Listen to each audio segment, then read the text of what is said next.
नमस्कार दोस्तों, क्या आपको याद है आज से 2 साल पहले जब गर्मियों का मौसम आया था, बात तो सही साल कह रहे हैं, 2022।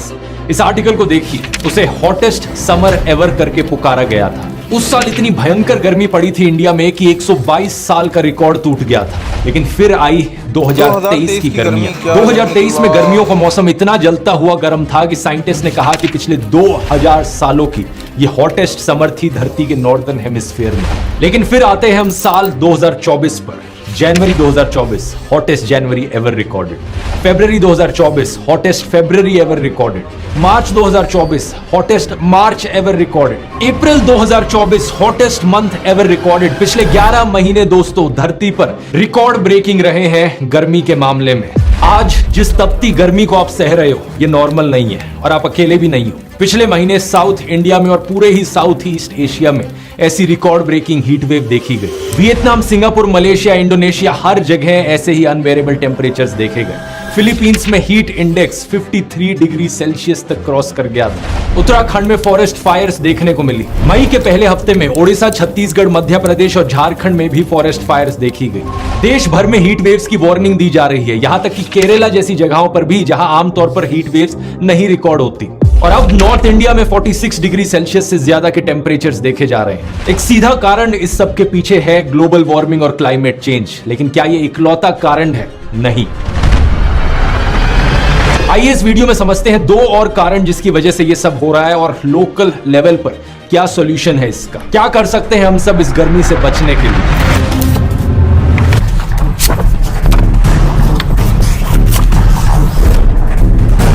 पहले तो हमें यह समझना होगा दोस्तों कि इस तरीके के एक्सट्रीम वेदर इवेंट्स सिर्फ इंडिया या साउथ ईस्ट एशिया में ही नहीं बल्कि धरती के कोने कोने में देखने को मिल रहे हैं। इसी महीने साउथ अमेरिका में क्या हुआ, देखिए खबर को।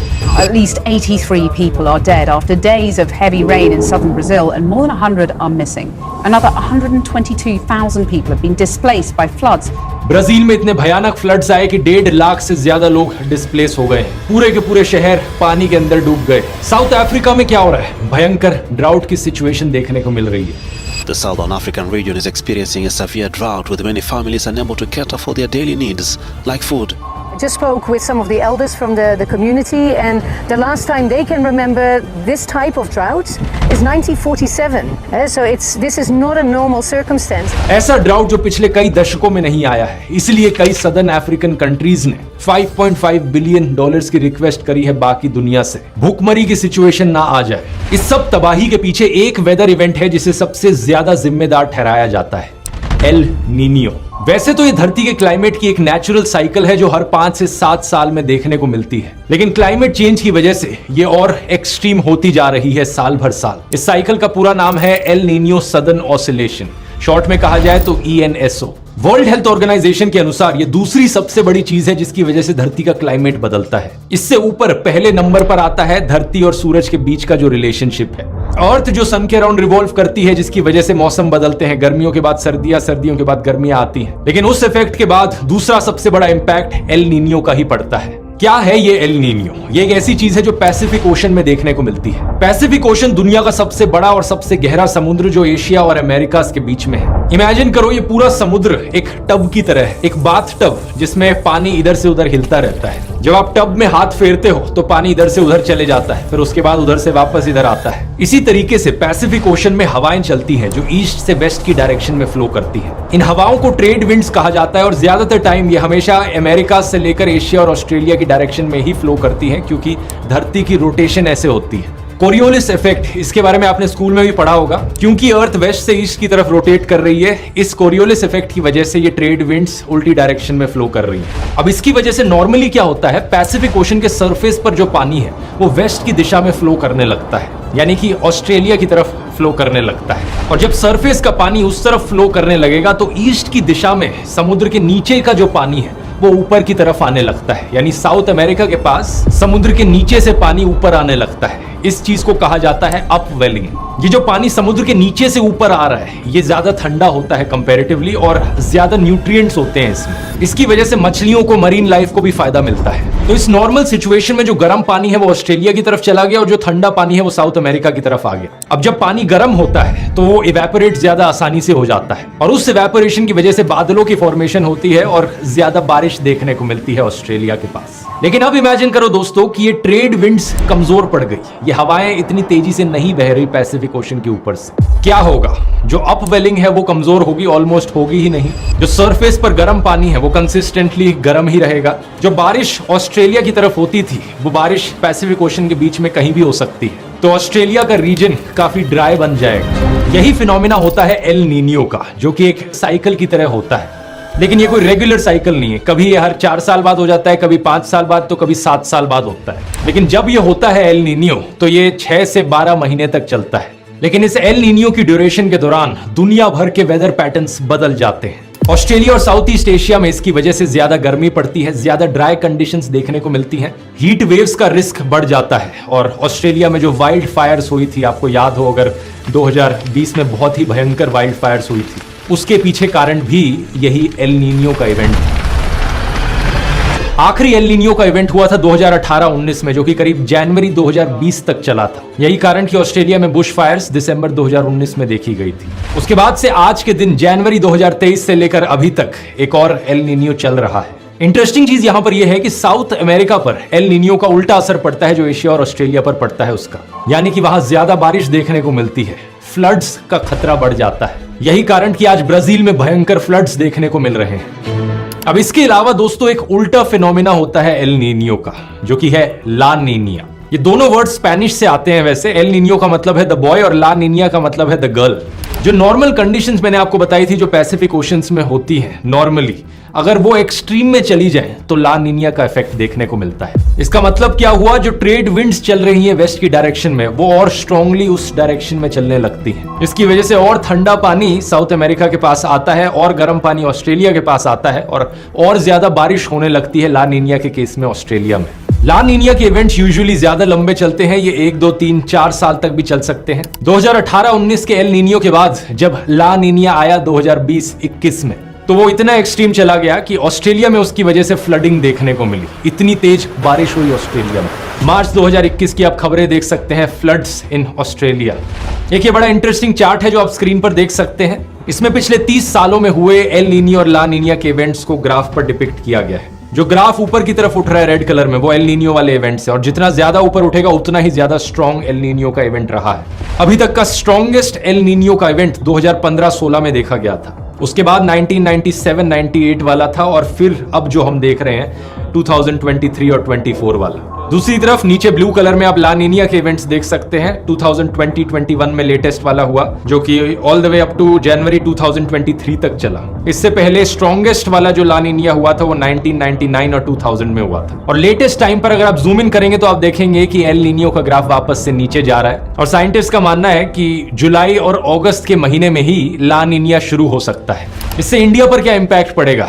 इससे इंडिया का जो मॉनसून है वो बेटर देन एवरेज हो सकता है। पिछले साल 2023 में जो बारिश का मौसम था, उस समय बारिश इतनी ज्यादा नहीं हुई थी एल नीनियो की वजह से। और यही एल नीनियो एक बड़ा कारण है दोस्तों, जिसकी वजह से 2023 और 2024 की गर्मियां बहुत गर्म रही हैं, जिसकी वजह से सदर्न अफ्रीकन कंट्रीज में ड्राउट्स देखने को मिले हैं। और दुबई में हुई भारी बारिश और फ्लड्स के पीछे भी इसका हाथ बताया जाता है कुछ हद तक। अब साइंटिस्ट का मानना है कि इंसानों के द्वारा किए गए क्लाइमेट चेंज की वजह से ये एल नीनियो का इफेक्ट और ज्यादा एक्सट्रीम बनता जा रहा है, यानी कि एल नीनियो की वजह से आए फ्लड्स और ज्यादा खतरनाक बनते जा रहे हैं, हीट वेव्स और ज्यादा भयंकर बनती जा रही हैं। यही कारण है कि केरला में आज तक सिर्फ 2 बारी हीट वेव की वार्निंग दी गई है। पहली बार 2016 में था और दूसरी बार 2024 में।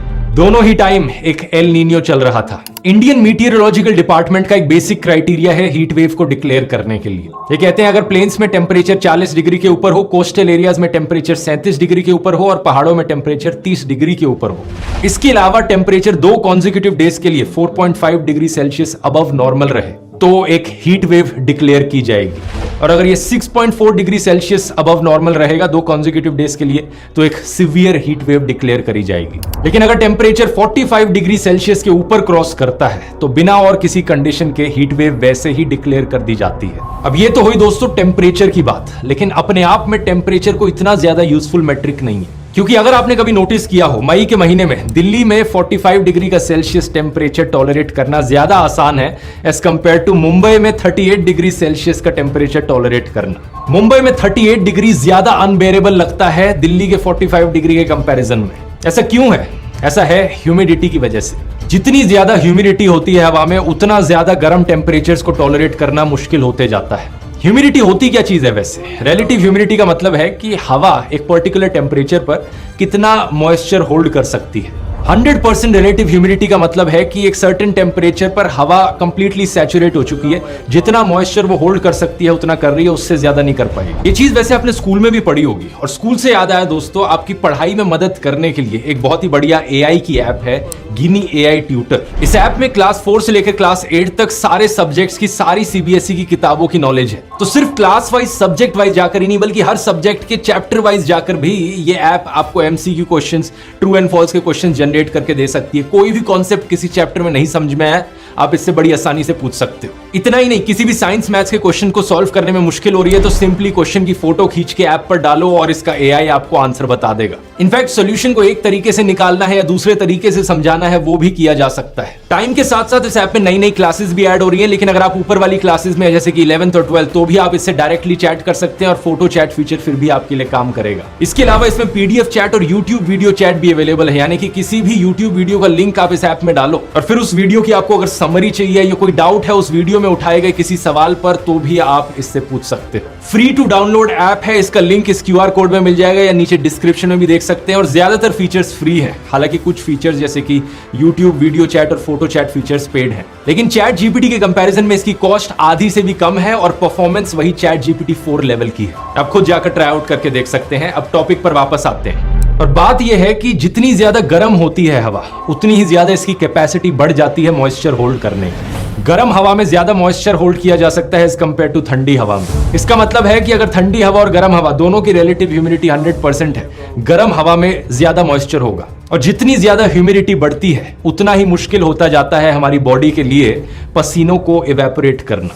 और पसीने आना, जैसा कि आप जानते हैं, हमारी बॉडी का नंबर 1 तरीका है हमारे को ठंडा रखने का। अगर हवा में बहुत ज्यादा गर्मी है और बहुत ज्यादा ह्यूमिडिटी है, तो हमें पसीने आ ही नहीं पाएंगे और हमारी बॉडी अपने आप को ठंडा रख ही नहीं पाएगी, यानी कि बहुत ही जानलेवा हो सकता है। इसी रीजन से टेम्परेचर और ह्यूमिडिटी दोनों को कंसीडर करना जरूरी है। और एक मैट्रिक जो इन दोनों चीजों को साथ में कंसीडर करता है वो है हीट इंडेक्स।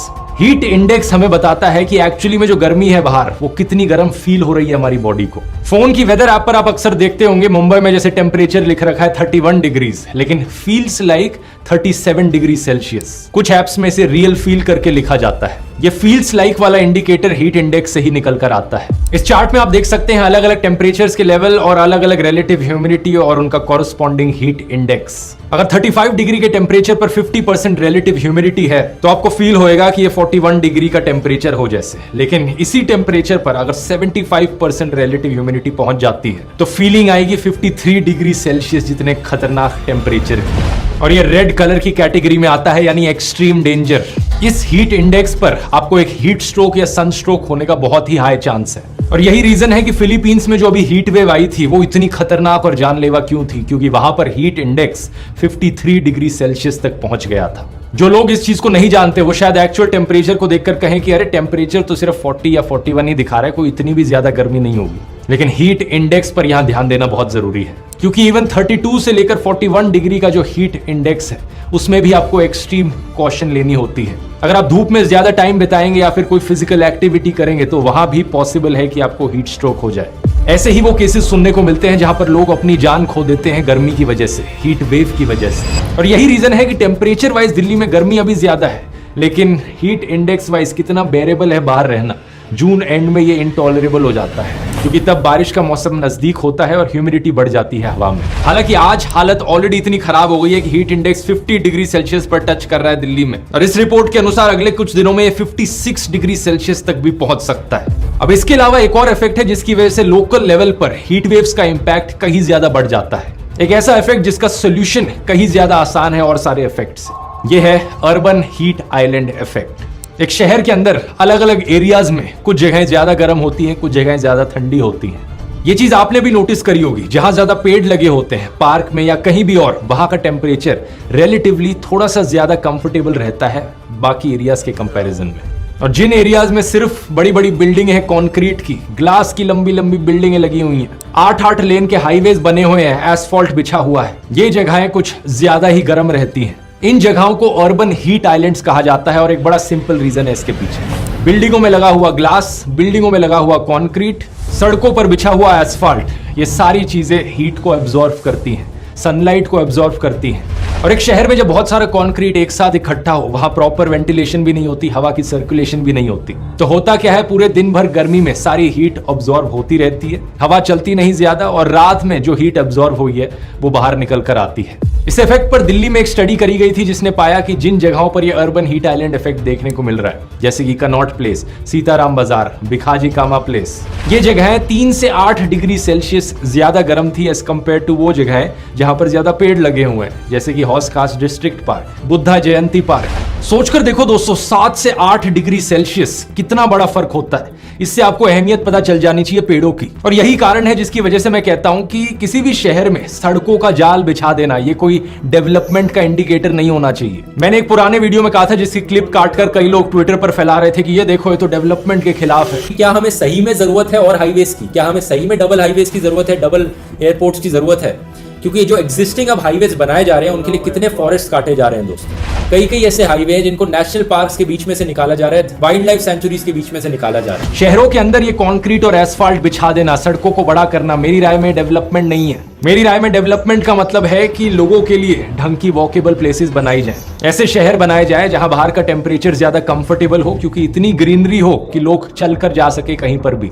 गाड़ियों का कम से कम इस्तेमाल किया जाए, क्योंकि गाड़ियां भी अपने आप में हीट रिलीज करती हैं, जिनकी वजह से अर्बन हीट आइलैंड का इफेक्ट और ज्यादा बढ़ जाता है। इस चीज की बात मैंने इस वाले वीडियो में करी थी, जिसमें मैंने बताया था कि शहरों के अंदर जितनी ज्यादा जगहें ऐसी हो जहां पर गाड़ियों को कंप्लीटली बैन कर दिया जाए, उतना ही अच्छा होगा लोगों के लिए। और ये एक ऐसी चीज है जो ज्यादातर डेवलप्ड देशों के शहर समझने लग रहे हैं अब। पेरिस के शहर में ट्रांसफॉर्मेशन देख लो, वहां की सरकार ने बड़े स्केल पर गाड़ियों को बैन किया शहर के अंदर से, एस्फॉल्ट को हटाकर पेड़ लगाए, साइकिलिंग को प्रमोट किया। ये सारी चीजें की ताकि ये अर्बन हीट आइलैंड का इफेक्ट कम हो और लोगों को एक ज्यादा कंफर्टेबल टेम्परेचर मिल पाए शहर में घूमने के लिए, ताकि लोग पैदल चल के जा सके एक से दूसरी जगह पर। पब्लिक ट्रांसपोर्ट को प्रमोट करना एक ऑल्टरनेटिव के तौर पर बहुत जरूरी है। यहाँ पर एयर कंडीशनर्स का इस्तेमाल किया जाना एक और ऐसी चीज जिसकी वजह से अर्बन हीट आइलैंड का इफेक्ट बढ़ता है। गर्मी बढ़ती है बाहर, लोग घरों में एसी चलाते हैं। घरों में एसी चलाने का मतलब है कि दूसरी तरफ से बाहर गर्मी निकलेगी और बाहर का जो एरिया है, एनवायरनमेंट है, वो ज्यादा गर्म रहेगी। इसका एक ऑल्टरनेटिव है नेचुरल तरीकों का इस्तेमाल किया जाए। बिल्डिंग के डिजाइन में वेंटिलेशन इस तरीके से की जाए कि एसी की कम से कम जरूरत पड़े। हिस्टोरिकली हमारे पूर्वज अक्सर ऐसी बिल्डिंगों को डिजाइन किया करते थे। दुबई में ही इन ओल्ड बिल्डिंग्स को देख लो, इनके ऊपर एक इमारत सी बाहर आती है बिल्डिंगों के ऊपर से, जिसके ऊपर वेंटिलेशन का एरिया छोड़ा गया होता है ताकि हवा सर्कुलेट हो सके घर के अंदर। इसके अलावा कई जगहों पर छतों को एक्चुअली में व्हाइट कलर से पेंट किया जाता है ताकि सनलाइट को रिफ्लेक्ट किया जा सके। येल यूनिवर्सिटी की वेबसाइट पर इस आर्टिकल को देखिए। अपने घरों की छतों को अगर आप व्हाइट कलर से पेंट कर दोगे तो 2 से 3 डिग्री सेल्सियस का फर्क तो इसी चीज से ही पड़ जाएगा, क्योंकि डार्क कलर सनलाइट को एब्जॉर्ब करते हैं और व्हाइट कलर रिफ्लेक्ट करता है सनलाइट को। और ये चीज सिर्फ शहरों के लिए ही नहीं बल्कि रूरल एरियाज के लिए भी एप्लीकेबल है। व्हाइट पेंट के अलावा दूसरा ऑल्टरनेटिव हो सकता है अपने घरों की छतों पर ग्रीनरी प्लांट करना, घास लगाना या फिर पेड़ उगाना। आप पूछोगे घरों में एसी लगाने की जगह और क्या कर सकते हैं हम, उसका ऑल्टरनेटिव क्या हुआ आज इस मॉडर्न जमाने में? तो इसका एक सीधा जवाब है रेडिएंट कूलिंग। ये एक नई टेक्नोलॉजी है जिससे कहीं ज्यादा पैसे बचते हैं एसी के कंपैरिजन में। इसमें होता क्या है, आप दीवारों के अंदर आप पाइप्स लगाते हो पानी की, जिसके अंदर से ठंडा पानी गुजरता है, और आपकी दीवारों में क्योंकि ठंडा पानी गुजर रहा है उससे आपका पूरा घर ठंडा रहता है बिना एसी के। ये एक ऐसी टेक्नोलॉजी है जो कई नई बिल्डिंग्स में इस्तेमाल की जा रही है, लेकिन असल में ये बहुत पुरानी है। पुराने जमाने में राजा महाराजा जो किले बनाया करते थे, फोर्ट्स बनाते थे, ताजमहल जैसी चीजें बनाते थे, कैसे रखते थे वो उन्हें ठंडा? वाटर चैनल्स का इस्तेमाल करके। पानी के छोटे छोटे चैनल्स बिल्डिंग के आसपास बहते थे और पानी क्योंकि वहां से गुजरता था, इससे वो पूरा एरिया आसपास का ठंडा रहता था। वही कॉन्सेप्ट है ये। इस टेक्नोलॉजी को प्रमोट करने से ना सिर्फ एक शहर ज्यादा ठंडा रहेगा बल्कि पैसे भी बचेंगे, इलेक्ट्रिसिटी बिल भी कम आएगा। और इसके अलावा ऑब्वियसली सरकारों को फोकस करना होगा कि शहरों को ज्यादा से ज्यादा हरा भरा बनाया जाए, और ज्यादा पेड़ और ज्यादा पार्क्स, ताकि ये हीट वेव का इंपैक्ट कम से कम हो सके। और ये सारे सॉल्यूशंस हमें जल्द से जल्द इंप्लीमेंट करने होंगे, क्योंकि आने वाले समय में ये हीट वेव्स और खतरनाक बनने वाली हैं और बड़ी बनने वाली हैं। एक रीसेंट स्टडी करी गई थी, future projections for the tropical Indian ocean. इसके अनुसार कुछ ही सालों में हमें almost permanent marine heat waves देखने को मिलेंगी इंडियन ओशन में। साल 2050 तक कई सारे एरियाज में 220 से लेकर 250 दिन साल में हीट वेव्स देखने को मिलेंगे। ये वीडियो इन्फॉर्मेटिव लगा दोस्तों तो ये वाला वीडियो जरूर देखिए, क्योंकि इसी में मैंने समझाया है कि अगर हमें शहरों को रहने लायक बनाना है तो गाड़ियों को बैन करना क्यों इतना जरूरी है। यहां क्लिक करके देख सकते हैं। बहुत बहुत धन्यवाद।